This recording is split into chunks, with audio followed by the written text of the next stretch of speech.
everyone, and welcome. For those of you who don't know me, I'm Christina and I'm the Carer Connect coordinator here at MOIRA. And we're really excited to be joined here today with Blake and Danny from our financial plan management team. And they work with carers and participants every single day navigating NDIS plans. So they're an absolute wealth of knowledge. We also have Nika, who is also part of our financial plan management team, just in the background, and she'll be monitoring the chat function, so answering any questions that do come through there. So let's talk NDIS.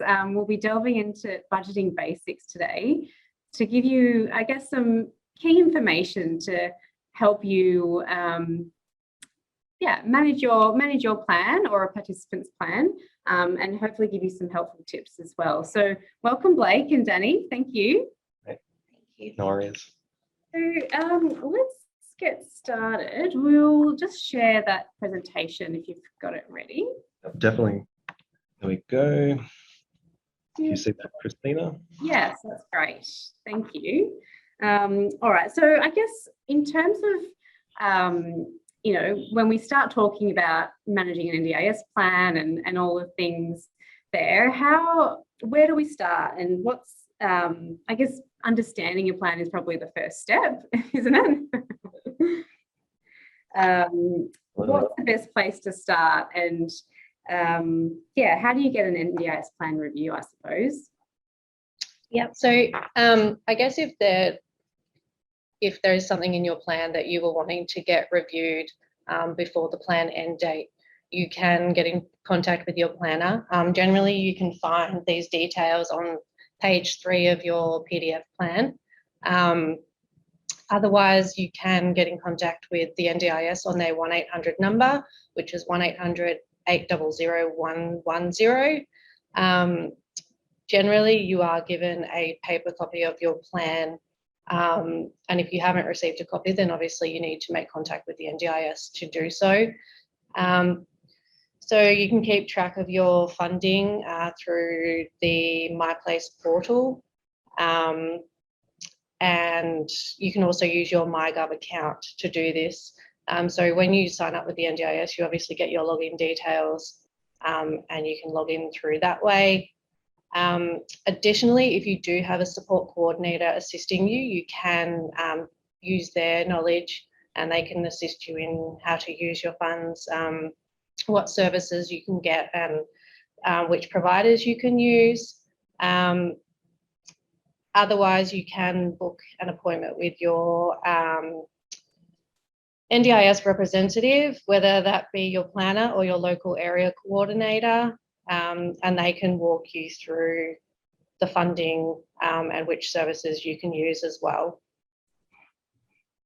Yeah, fantastic. So I guess that's probably the best place to start. Is that right? When you're trying to understand your plan and figuring out how to view and use that? Yeah, definitely. I think if you're lucky enough to have a support coordinator, obviously that's really helpful. Otherwise, contacting the NDIS or even us, we can assist with that as well. Yeah, that's great. And we've got here in the chat as well, finding your local NDIS offices and contacts in your area. And there's a link there as well, which you can have a look at that includes that information. Perfect. Okay, so if we move to managing a plan, there are quite a few different ways that you can do this. Can you talk us through some of those options? Yeah, absolutely. So when you have your NDIS plan, there are 3 different ways that your plan or certain budgets can be managed. I guess the point of these 3 types of management is to cater to your specific scenarios or your participant scenario, each with their positives and maybe possibly their drawbacks. So I'll go into a bit more detail with each one. So the first one that you see on the screen potentially is NDIA managed. So if you have a portion of your plan that says NDIA managed, what that means is that your service provider are the ones who are in charge of getting their invoices paid as opposed to yourself. So let's just say you've completed a service, or your participants completed a session of therapy or a carer, has issued an invoice, that provider, they're the ones who have to organize getting themselves paid by logging onto the portal and drawing from your funds. So I guess a positive to that is that alleviates some financial stress. You don't have to follow up your own invoices. You can just give it to your provider and they will work it out. I guess a small drawback with NDIA management is that you must use providers who are NDIS registered. So if you've got a therapist or a carer who you love and you're using, but they're not registered, you won't be able to use them to tap into your NDIS funding. You must use an NDIS registered provider. To find out who's NDIS registered, there are your best bet will be to log onto the portal and to look up something called the My Place Provider Finder. So that's a good way of finding who's registered. So yeah, that's probably the strengths and the weaknesses of NDIS management. Another way, a second way, is self-management. So if your plan says this budget is self-managed, it means you're the one, you or the authorized representative of that participant, you have full control over your budgeting. You're the one who have to go onto the portal and pay your providers. So there's a bit more administrative responsibilities if you're self-managed. But a positive to that is that you get to use any provider of your choice. As long as they have an ABN number, as long as they're a company, you can use them. So they don't have to be NDIS registered, and you can continue using existing services or just new providers within your area who are yet to be NDIS registered. They still have to, the NDIS will still pay up to a certain limit, which we'll discuss later. But yeah, you can definitely use. There's just more providers to utilize as a result of self-management, unlike NDIA managed. And the third and final way is plan management. So if you have that this budget is to be plan managed, that means you can engage with a plan manager of your choice, whether it be MOIRA or anyone else, any other plan manager out there. Essentially, you'll be organizing for invoices to be sent to the plan manager to take care of the claiming of all your funds. So your service providers, your carers, your therapists would send it to the plan manager, and the plan manager will organize the payment of those invoices. They'll liaise with the service provider as well if there's any issues with the invoice itself. Plan managers also assisting with budgeting too, so little tips and tricks and advice to monitor your funds and let you know, or the participant know how you're tracking with monthly reports, depending on what the plan manager offers. Some plan managers have sent out reports. I've got a little portal. MOIRA's, we've got a portal that you would log into and track your funding. There's just more tools to use. And like self-management, you can also use any provider of your choice, as long as they have an ABN. They don't have to be NDIS registered. So there's some flexibility with plan management, and yeah, financial stress. Don't have to really worry too much about keeping track of all the invoices that are to be paid and all that. So each of these three cater to different scenarios. If you believe that maybe the way your plan is being managed doesn't quite match how you'd like it to be managed, maybe you've got self-management and it's all too stressful, and you don't want that financial burden, and you think you would benefit from plan management or NDIA management, would recommend to organize a plan review to get that changed for you, just to make life easier. Yeah, so they're pretty much the three key ways of managing a plan. Thanks for that, Blake. So yeah, it's good to just recap. So self-managed and plan managed, you can use unregistered providers. And I think what's important as well when you're looking at plan management is to find a plan manager that you're comfortable with and that you trust. Absolutely. I believe if plan managers have initial meetings and phone calls, so you'll be able to grasp if that plan manager is for you. Maybe they have some benefits and features that you like that maybe another plan manager doesn't. So yeah, don't settle. Feel free to do a bit of research and pick the plan manager that best suits you. Absolutely, that's some really good information there. So if we're looking at, what's included in an NDIS plan, they're kind of split into 3 different categories. Did you want to talk us through a little bit about what they look like and what's included? Yeah, sure. So there are 3 main categories. So Blake and I will both walk you through the 3 of those, but the first main one is your core supports. Your core supports will help you with your everyday activities and your current disability-related needs, working towards your goals. We will dive into these a little bit later as to what you can sort of get out of each of those, but core supports is your main one. It's also it's flexible between the 4 categories, so it consists of your consumables, daily activities, social, community, and your transport. Obviously, if they're all plan managed, we can transfer between the 4 categories. So yeah, I'll let Blake talk about the capital supports. Yeah, so capital supports is the second of the main categories. This is where your high cost products that are approved by the NDIS would land. So if you've got approval for a wheelchair or maybe some renovation of your house, in order to accommodate one's disability so that their home life is improved. This is kind of the section where you would expect those kind of big one-off purchases would land. Yeah. Yeah, so the third and final main category is your capacity building. This will help you to build your independence and your skills to help you with your long-term goals. This can include therapy and stuff like that. But as I said before, we will dive into that a little bit later in the presentation. Yeah, we might go into that now. I mean, whilst these are the 3 big categories, they're all broken down into little subcategories. And we thought it's going to be a lot of information, but we'll try to summarize each of the categories just so you can get a really brief understanding of what each sentence or category means, with Great. the hope that, I guess, not only does it help understand what you have and maybe will encourage you to know what that budget means and how to use it that you didn't know you could use, but also you might hear a category that you think you might benefit from that you don't have in your plan that maybe would help the plan review in the future that you think you need or your participant needs. So did we want to dive into that now? Let's talk a little bit more about what's included in each of those categories. Thanks, Blake. Sounds great. All right, so we'll start with core supports.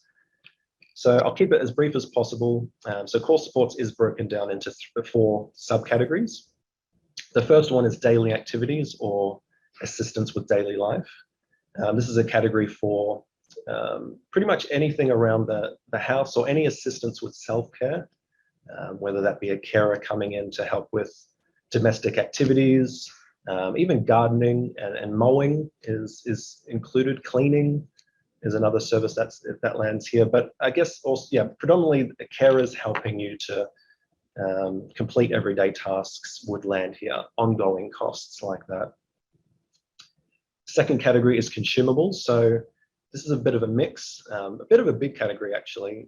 It's a section where you would expect your continence related products to come from, pads, nappies, but the bigger aspect of this category is the low cost assistive technology products. So if you have to purchase an item that's disability specific, that's less than $1,500, it should come from here. And that could be a lot of things. There's so many products out there that it's kind of hard to define, give you a list of what qualifies. But essentially, if you've had to make this purchase due to the disability that someone without a disability wouldn't expect to pay or would need to purchase, it should qualify and land in this category. Also, if you believe it's reasonable and necessary, something that would absolutely benefit the client, and it's less than $1,500, you really should have no problem claiming it from Consumables. But yeah, any questions relating to that, and feel free to ask it later on or send us an email later on.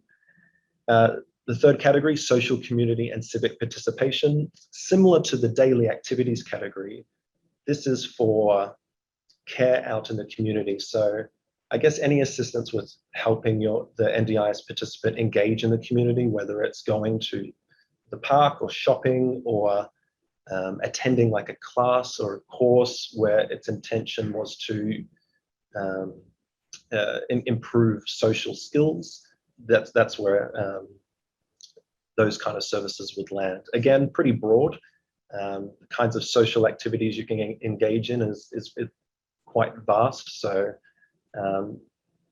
again, if you believe it's reasonable and necessary and it's a service or a kind of activity that's to encourage one to get out in the community, then it should land here. And finally, transport.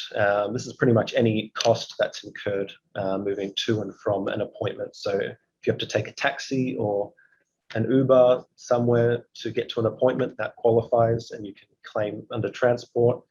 But also your carers having to travel from their workplace to your house can also be claimed from this category too. So yeah, transport related costs in relation to getting to your appointments. Happy for me to continue with capital? Yep. So capital supports. Again, your big ticket items consist of two categories. One is assistive technology. So this is your bigger items, not your less than $1,500 category. This is pretty much anything more than $1,500 and generally need to be approved by the NDIS. So we're talking wheelchairs or vehicles or scooters. You know, that mainly comes from assistive technology. But 99% of the time, it's been approved at the planning stage. So that's where you would expect those kind of items to land. And home modifications is your other category in capital supports. And that's money dedicated to building consultations and the renovation of a house, a kitchen or a bathroom or handrails or ramps leading into your house. That qualifies under home modification. And again, that's another one that's should be approved by the NDIS before you're given your plan. So not a very flexible category, but when you have it, it should appear in your plan with more information about what you are entitled to purchase within your plan whenever you're ready. Also accommodations, specialist disability accommodation. If you're lucky enough to have that built into your plan, or part of your participants' goals was to move out independently and live on their own, SDA or specialist disability accommodation would also land in this category as well. Great, and finally, a bit more information here, but this is all the subcategories for capacity building support. So these are your supports where the intention behind it is to build a skill. So, you know, your knowledge is here, and by the end of these sessions, the intention is to improve something, improve a skill, improve a muscle, or just improve knowledge. So the first one is support coordination. There's a type of role out there called support coordinators, who are someone who can help tie you in and find services to help you spend your funding. So finding services in your area, calling them up, trying to get you booked in, or your participant booked into those services. They can help hold your hand with plan reviews and just provide general tips and tricks in order to really make the most of your budget. So if you have a support coordinator, that's great. They're going to be your source of information. And if you don't have one, feel free to ask the question. If you believe you need help because you're not managing the plan, or you don't think you're utilizing it as much as you think you could be, contact the NDIS to get a plan reviewed up. Potentially, get a support coordinator into your plan. This next category, improved living arrangements, quite a rare category, but essentially this is for any assistance with knowledge about paying utility bills and rent, just, yeah, how to maintain a home, how to pay a bill, how to, yeah, there might be some a portion dedicated in your plan called this that, yeah, assists you with yeah, any tips and tricks to, yeah, be able to, yeah, I guess pay everyday bills and, yeah, keep your house, your rent, your lease, just knowledge about owning a home or renting a home. The next one, increased social and community participation, similar to the core supports social community participation. This one is, the intention is more so to build strength or muscles. You know, see the first one, the core supports one, as a way of just engaging in the community to increase your confidence levels. Think increased social and community participation as a way of building something specific that might help something in the future, whether it be, I'm thinking karate, which helps with strength. I'm thinking swim, gym as well. Gym, yeah. Or yes, some classes which help build muscles and yeah, personal training type services could land here. It could also land in another category, but it's a very broad category. Yeah, the key difference is that it's meant to build a skill rather than build confidence. The fourth one, finding and keeping a job, that's to help engage you in employment. So that's not only finding employment, but when you are in a job that NDIS managed and have the supports to accommodate a participant, it's just the ongoing support to help maintain a job, as well as potentially paying that provider to take that person on. So yeah, it's pretty much employment focused. Improved relationships. This is more for specialist therapy, psychologists. That's pretty much the key one. Or behavioral therapists. Yeah, they're the kind of the two key elements to improve relationships. So yeah, if mental health was kind of a factor or something that needed assistance with, that's where, yeah, your services for improved relationships would normally lie, as opposed to another category we'll talk about where general OTs and physios would land. This is more so for your specialist therapists. Improved health and well-being, that's help with your health. Nutrition or dietitians would land here. Personal trainers predominantly should land here. Pretty much anything to help keep you fit and active. That's really all there is to it. So if you've got that, that's where those services would lie. Improved learning, not the most common category, but generally this category is for participants that are 16, 17, 18 years old and need a bit of assistance, not only in school, but transitioning into higher education, whether it is TAFE or getting into a uni. If that relates to your participant, that's where any support to get you yeah, transitioning into further education would land. Second last, improved life choices. That's plan management, essentially. So if you've got improved life choices in your plan, that means you have been granted the ability to engage with a plan manager to help manage your funds. If you don't see that category, you can't engage with a plan manager. So if you'd like a plan manager, you would need to contact the NDIS and make sure that your plan contains this category. And finally, and probably the most common category in capacity building, is improved daily living. This is where your OTs, your physios, your hydrotherapists, your speech pathologists would land. Yeah, essentially that. There's a few, pretty much any allied, even nurse assistants would land here too. So allied health professionals, mostly will land in this category. And most people with capacity building have this category in their plan. Yeah, it's probably one of the most common ones we see.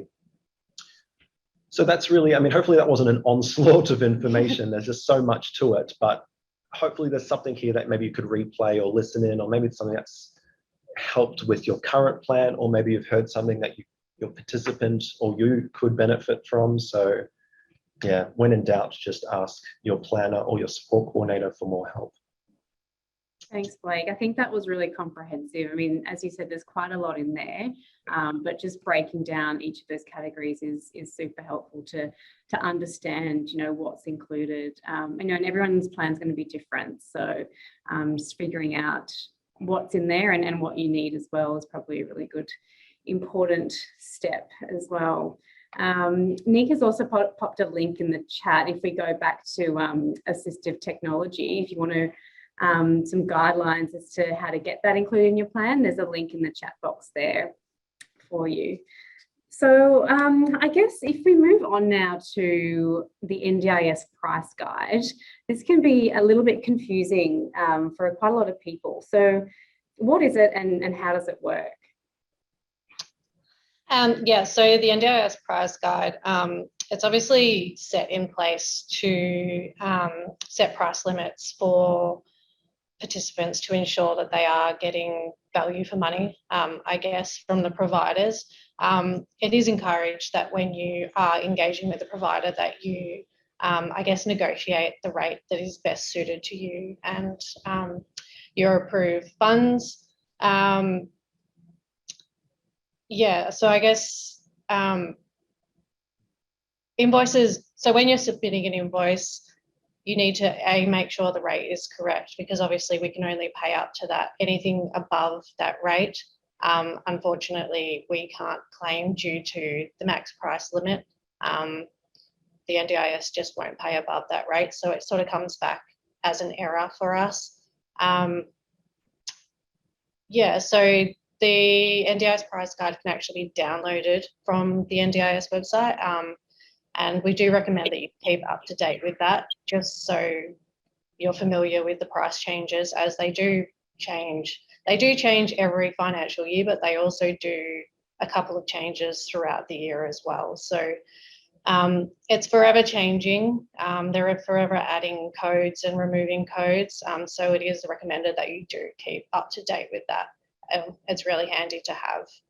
So yeah. I think a nice example as well is, it's a question we get asked sometimes where, you know, I'm managed this way, so therefore can my provider charge whatever they want? And they can, like your provider, if you really, if you're using an unregistered provider and they're charging above the max rate, that is okay, but you will only be paid up to the max rate and then you would have to pay the rest. So for example, let's just say the max rate for therapy is $193 and they're charging $200 per hour. You can, you know, if it's a plan manager or just self-managed, you technically can only claim that $193 and you would pay that $7 to the provider. So pretty much no matter how your plan is managed, everything must adhere to the price guide technically.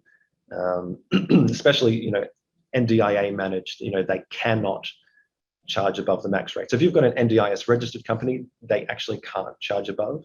But if you're self-managed or plan managed and you're using an unregistered provider, they can charge, you know, whatever they want, but just remember, still the price limit still applies, and you would be expected to pay the any excess. Yeah. Yeah, that's a good point. And you mentioned that the price guide's constantly changing, and there's a link there in the chat box as well, how to find that price guide. But do you get informed when the changes come through? Is there an email that comes out? How do you know when there's changes? There is an email that comes out, I believe. Yeah. And generally, I think it may be listed on the NDIS website. Yeah, it's communicated in different ways. It's if you're subscribed to the NDIS, you'll get notified by email. It'll be on their website. So to be informed of those changes, we would recommend signing up to NDIS newsletters, but you might already be signed up simply because you have an NDIS plan. Yeah. And it's generally just an email, or it will summarize the changes and then provide links to the guide so you can see the changes. So yeah, you should be notified. Your plan manager or your support coordinator also may help in advising you that there have been changes too. So yeah, and they normally give a bit of notice as well. It's not like they suddenly change. They normally give about a week, sometimes 2 weeks notice of the changes that are coming. They'll say middle of June, here are the changes, and they'll take effect July 1st. So it shouldn't be too much of a shock when it is released yet. Yeah, I mean, the new financial year, you can always guarantee that there's going to be a change, but it's the other ones that they sort of do throughout the year.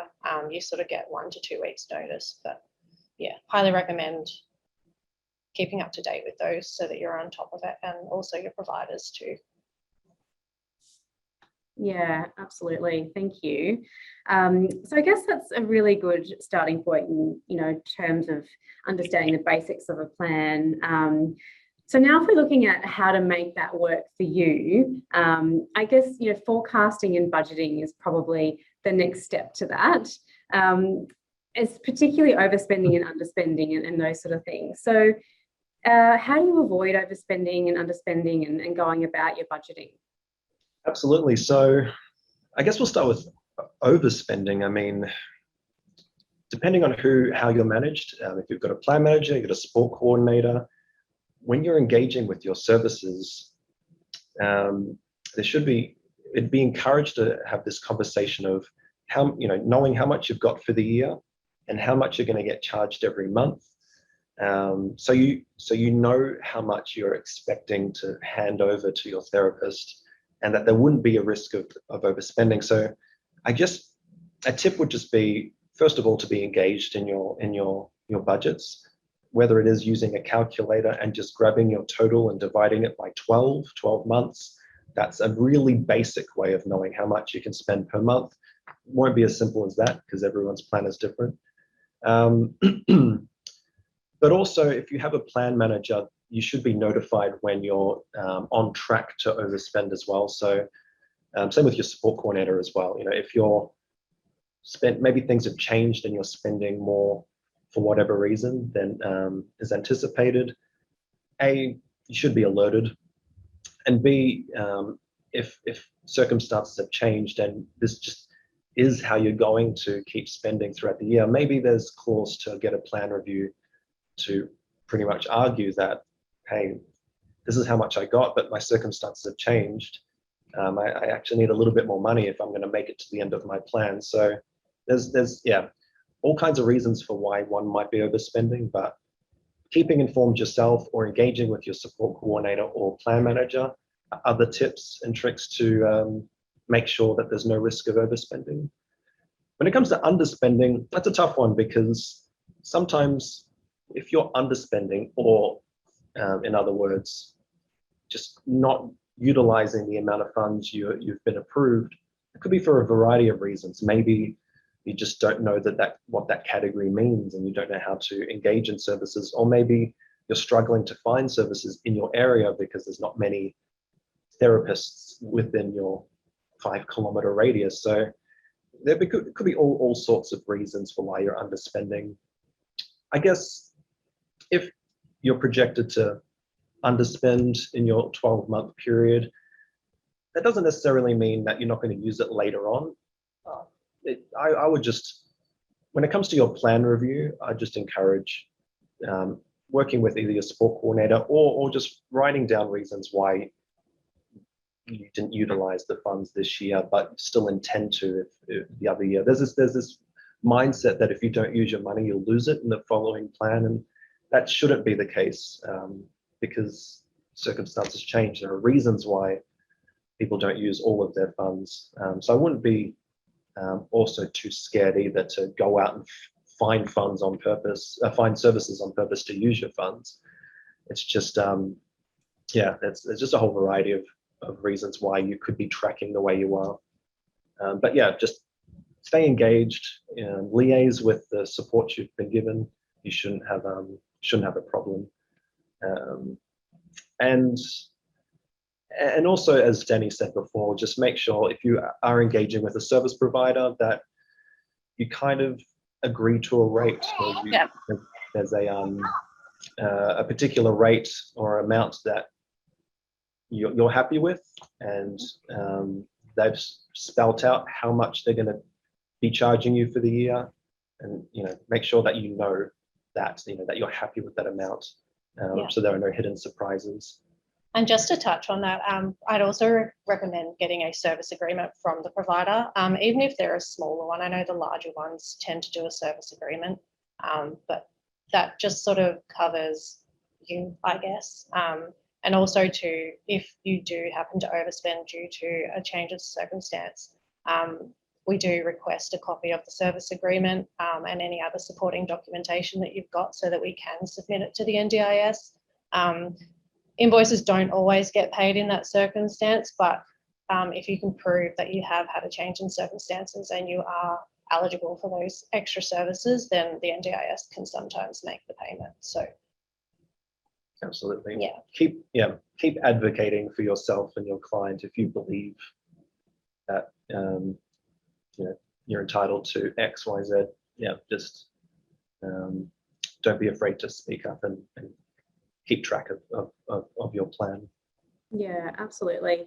And a lot of people are saying to us here, there's been underspending because of COVID last year. So, I mean, what happens in that situation if you're, significantly underspending, or if you have overspent, or I mean, I don't want to make any bold claims, but with COVID, I can't even picture a planner reducing funds as a result of not being able to attend therapy or carers. It's just, I can't see it happening. I don't want to quote that because things do change, but when it's time to have a plan review to discuss how you've been spending and why you've been spending the way you have, in a plan review meeting, they do go into a bit of detail and ask for supporting evidence and reasons why, and generally,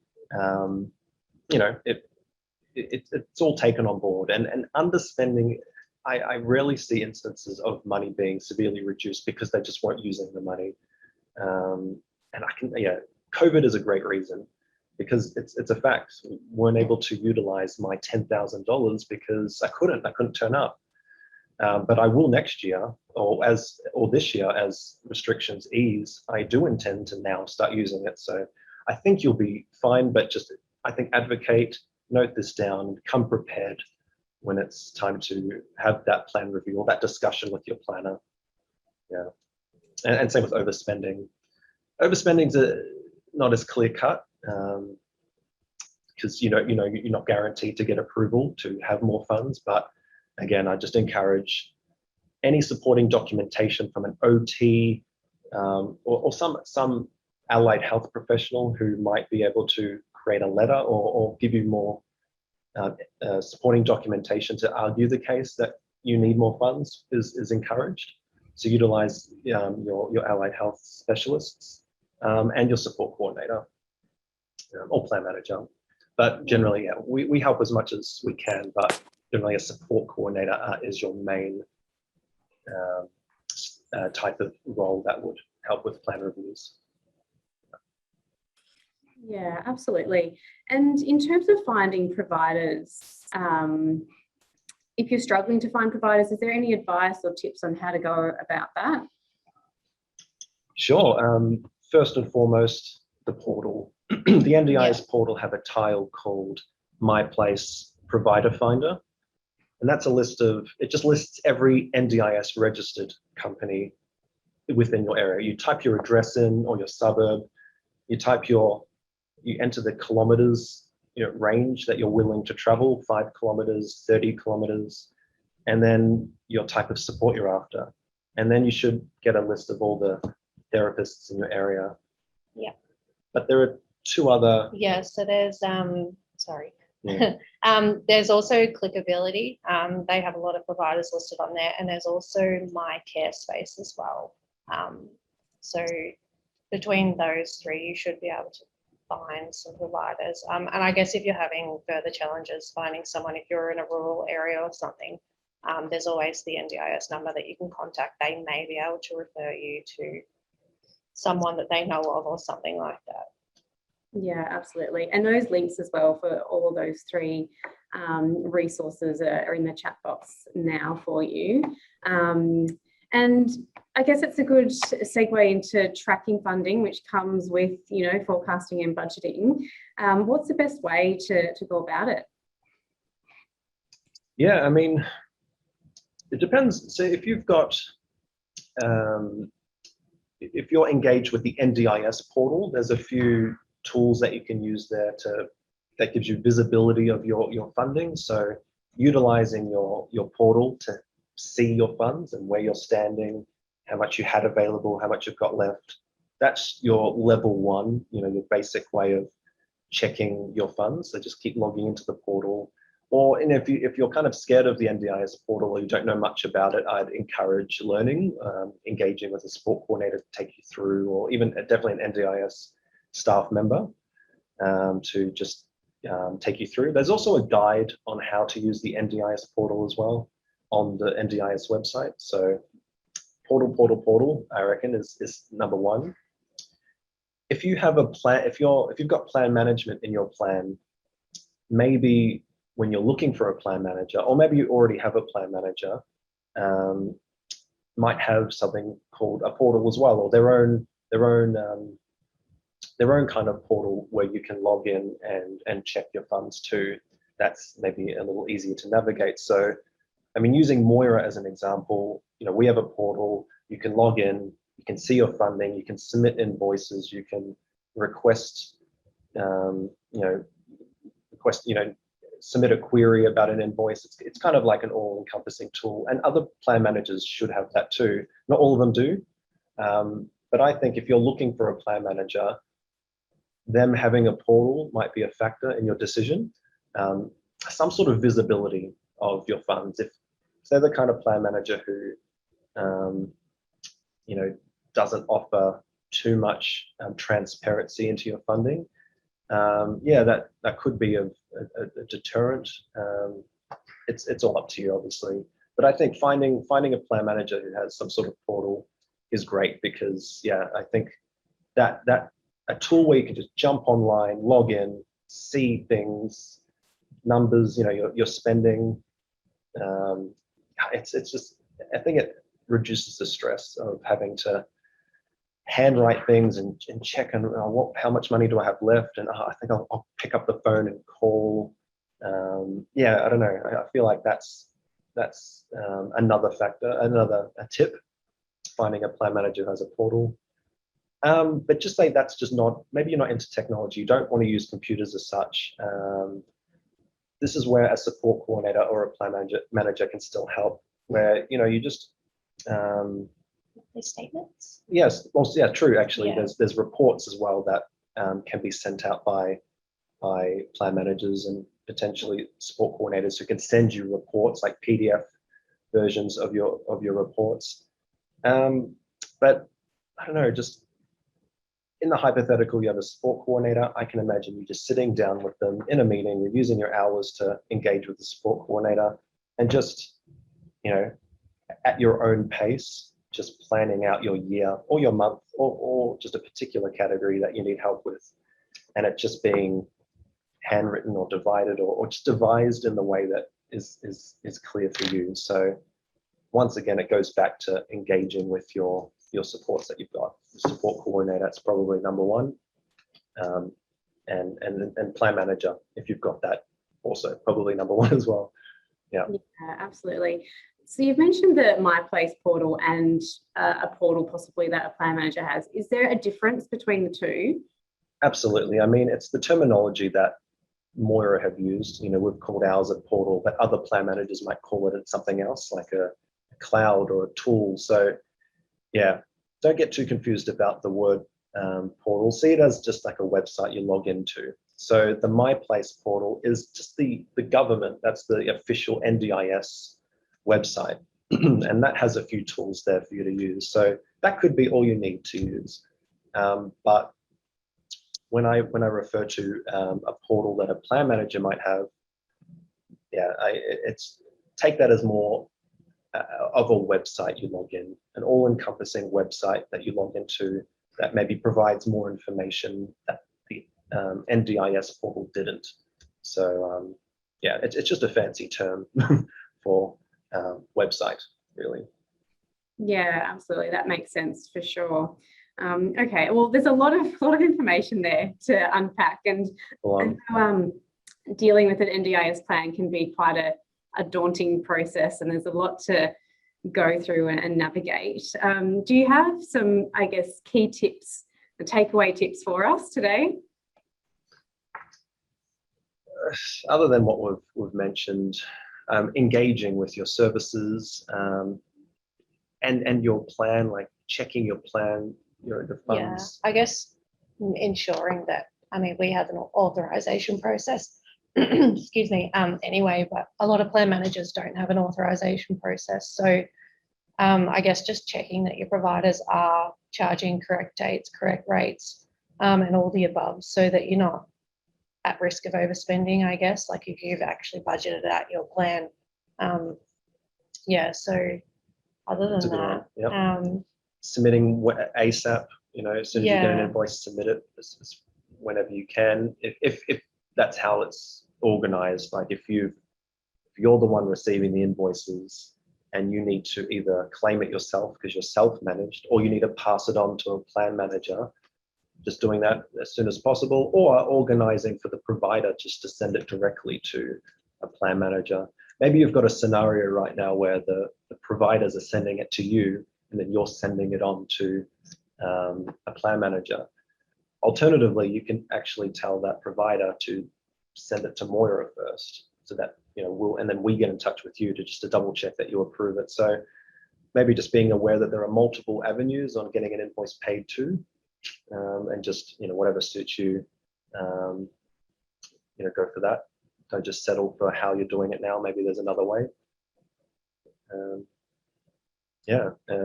Just staying engaged where possible in your plan is probably the biggest one of all. It's easier said than done because there's all this jargon and NDIS language and paperwork that can be really overwhelming. So I think at the very most basic piece of advice would just be to contact someone to help you out. NDIS, support coordinator, plan manager. Yeah, I think that's super important, knowing where to turn to for help and who to ask. That's a huge tip as well, and having those resources available for you. Absolutely. Even your service provider might be able to help too. In this hypothetical, you've got nothing, no support coordinator, no plan manager. Yeah, and the NDIS isn't helpful for whatever reason, or it's taking too long to get through to them. Possibly your service provider could also help. So don't be afraid to speak up if you're struggling. Yeah, thank you. Okay, well, we'll open up to some question time. Also, feel free to give MOIRA a call or an email, after this session if you do have any questions or need some advice. We're more than happy to help. So our details will be available to you after this session. But hopefully we've gotten around to most of the questions in the chat box. But if you wanted to unmute yourself or come back to the group, we can certainly answer some of your questions right here and right now. Does anyone have any questions? Yes. Hi, Natalie. How are you going? Good, thanks. Can you, if you haven't spent in one category, can you use that money towards another category? So only if it's within core supports. So core supports is the only flexible main category as such. There are a couple of capacity building subcategories which can kind of intertwine with each other. But essentially speaking, it's sort of only core supports that is really flexible. Yeah. So I get if you've got a budget that you're not utilizing, and it's a big amount, and you're running out of funds in another category, unless it's core supports, so that's daily activities, consumables, social community, and transport. Everything else, your assistive technology, your support coordination, your therapists, unfortunately, no. You can't it's not as simple as just transferring to another category. It's just the way the NDIS have laid out their rules. But in saying that, that could be ammo for a plan review. So just say you are running out in one category, but you've got all this money over here. How silly! Why can't I just use that? That could be something that you argue or you bring up in your plan review. I didn't utilize this my entire plan, but I found myself running out of funds in this category because this is what I need more, and what I find myself or my participant needing. Could possibly my next plan get rid of this category or reduce it and put more money in this. Doesn't mean it will be approved, but that's something to bring up. And they'll see that. They'll see the spendings. Okay, you spent 90% of this budget, only 10% of this budget. Something's not working there. Yeah, let's reshuffle it for your next plan. Yeah. Thank you. That's right. You're welcome. Hi, it's Helen here. Just because my consumables are self-managed, it means that my core doesn't get to be flexible. But can I use it to be flexible within the other categories other than consumables? Yeah, so if you've got the other, so daily activities, social and transport, if you've got any of those three, then they can be transferable within each other. It's just we can't obviously transfer across to consumables because we can't see the funding. So Right. Okay, thank you. You're welcome. A nice little case study for that is, you'll find that transport a lot of the time is probably the most common self-managed category. And then you find that the other categories are plan managed or NDIS managed. Could be a reason for that, but yeah, unfortunately, whilst core is flexible, it doesn't, if it's managed in different ways, that's unfortunately the exception to the rule. It will negate the ability to transfer. What category? What category would it be to get like a support worker for my son to find a job? Two. There's actually, I reckon, two. The main one, you've got two categories. You've got one in core supports, and that would be possibly either daily activities or social community. That's where carers do lie, and it doesn't have to strictly be assistance around the house. It could be assistance with taking you to an appointment to find jobs. Yeah, that could definitely land there. I'm thinking social community is in the core sports because I can imagine you having to go out and go to an appointment and then being in the room with your son to help with the conversation flow and asking the right questions.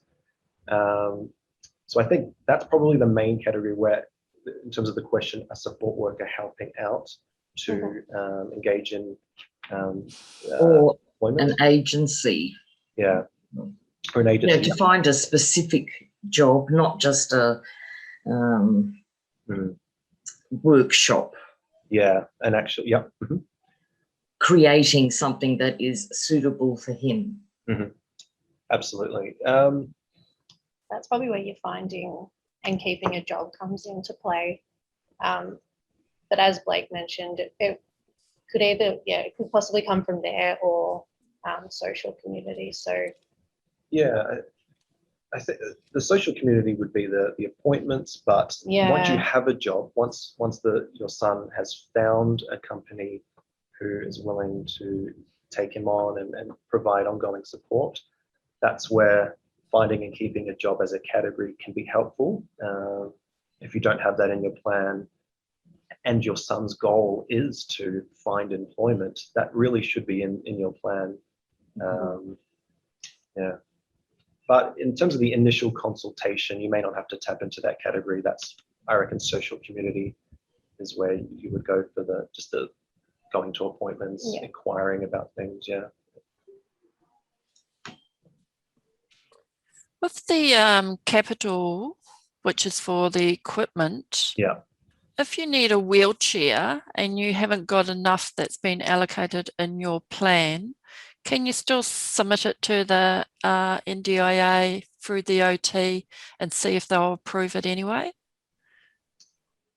Yep. Yeah. Yes. You can attempt to, definitely. I mean, if it's not there in your plan from the get-go, and circumstances have changed, and now you require a wheelchair and there's no money to pay for it, you can definitely submit an AT assessment to the NDIS for consideration. And that's where you would provide things like an OT report, which reads, this person needs a wheelchair. You send that in the middle of your plan. It could be at any point to the NDIS. And I think Nika, or maybe later on, we can provide links to how to do that. It might have even been provided before as your step-by-step guide, or a link to follow if you want to submit a quote to add this to my plan. Yeah, so I think if you do go down that avenue, though, it'll flag a review. So it'll be a whole new plan, which will include the item that you're after. Yeah. So I had it down on my very first plan, but because COVID come in, we've never been able to do it, but we're only doing it now, even though we're doing equipment. And when you do equipment, each time it rolls over your plan date. So each time we've done a piece of equipment, it rolls over the plan date. So even though it's not on my plan, it was in our discussion on our very first meeting. Yeah.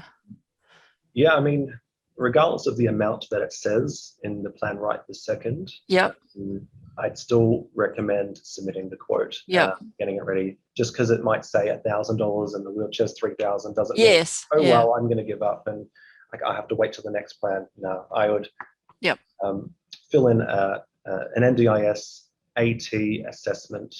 That's what we've done. Great. And just have to wait for the result. Just wait. Yeah. Unfortunately, in the interim, you won't be able to purchase it right this second, or you can only use the funds that you've got there in the plan. And it does take a bit of time to approve quotes like that, unfortunately. You are at the mercy of the NDIS in that regard. But in saying that, if you can tap into your core supports to hire equipment, so the consumables budget, if I need a wheelchair now, can't wait until NDIS approves my wheelchair that I can own, you can definitely engage with a company who's willing to loan you one and get it paid consumables in the interim. Absolutely. Good idea. And like we've had one company that's approved to do some modifications, and we got the NDIA phone call. We went ahead and done it, but that company still hasn't got their money. Who's responsible to tell that company how to get their money? So that would all depend on how it is actually managed on your plan. If it's plan managed, then obviously it would come through to your plan manager, whoever that may be. Even though it's over the amount of for the equipment. How is that section managed? Do you know off by heart? All plan managed, but it had to go. When we submitted the quote, again, it went through the OT, and we got the phone call from the NDIA to say it was all approved. So we went ahead and did all the alterations, but now the company's saying to me they haven't received any of their money. I said to them they had to go on the portal to claim it, but he's still kind of waiting for his money. If it's plan managed, it'll come directly through to us. The only reason they would need to go on the portal is if it's NDIA managed.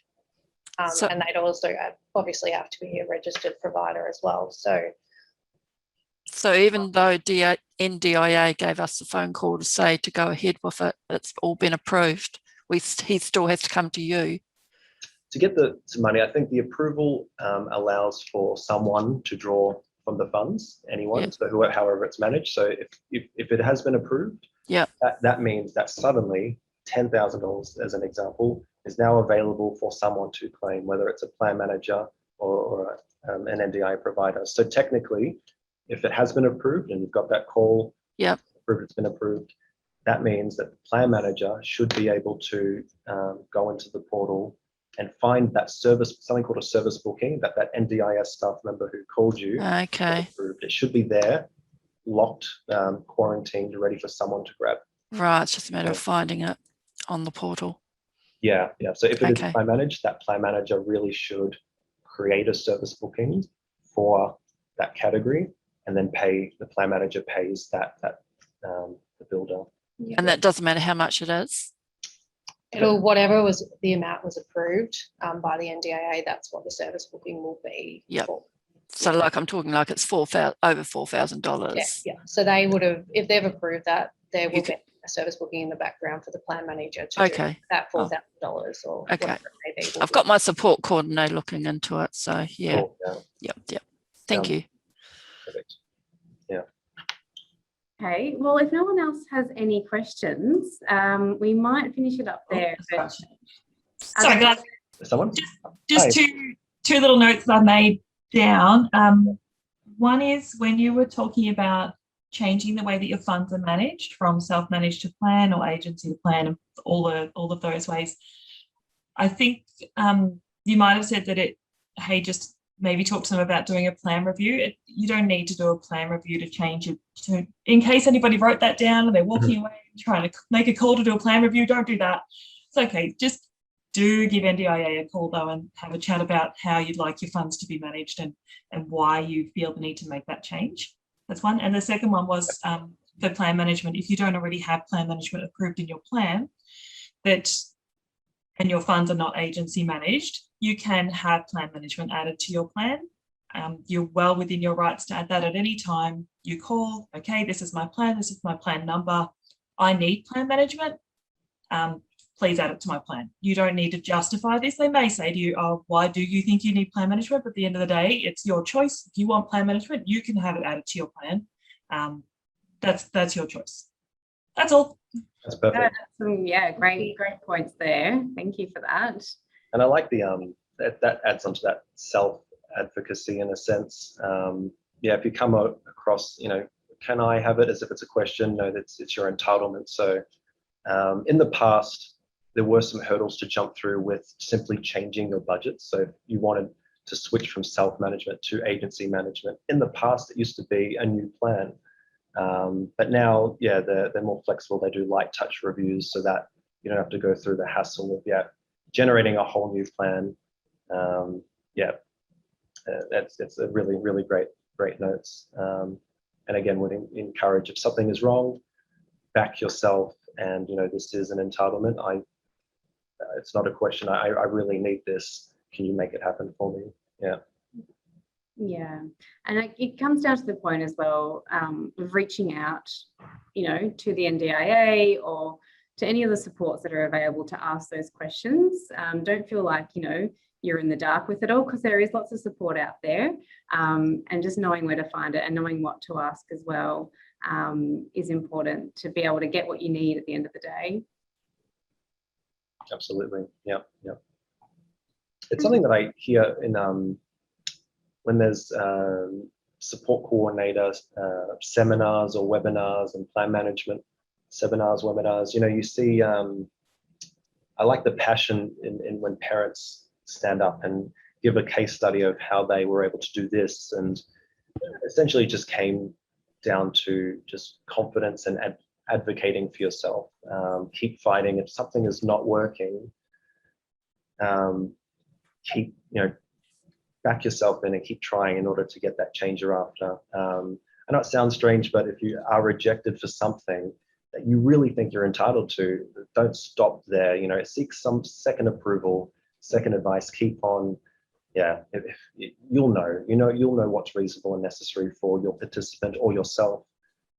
Absolutely keep on fighting, because the success stories I've heard are great, and it can just be a case of having the wrong staff member who didn't know the rules or accidentally rejected something when they shouldn't, or misassigned your funds. keep trying. That's essentially it. Keep backing yourself in. Yeah, that's a good point. You need to make it work for you as well. Make it work for you and your family. Well, I guess on that note, we might leave it there, but thank you so much, Blake and Danny, for your insights and your expertise. You've been so super helpful today. Awesome, yeah. And No worries. thank you everyone for joining us as well. Like I said, feel free to give us a call if you do have any questions after today that you need answered. But otherwise, we're always here to help. Perfect. Thanks so much. Thank you.